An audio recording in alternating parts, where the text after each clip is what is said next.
Creating a customer statement in a cash flow account is a straightforward process.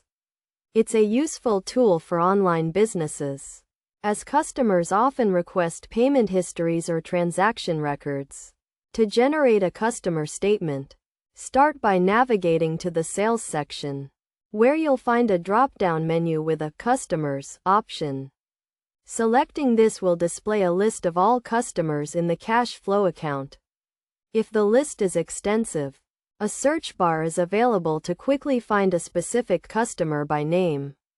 Once the desired customer is located, click on their name to access more information. To obtain a customer statement, click on the three dots at the top right and select Statements. From here, you can choose to include all transactions or set a specific time period, such as 1 month or 6 months, by adjusting the start and end dates.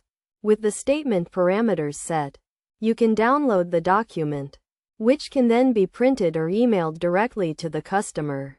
The downloaded statement will display the opening balance and transaction dates, providing a clear record of the customer's payment history. This process is a simple and efficient way to provide customers with the information they need. And it's all handled within the cash flow account.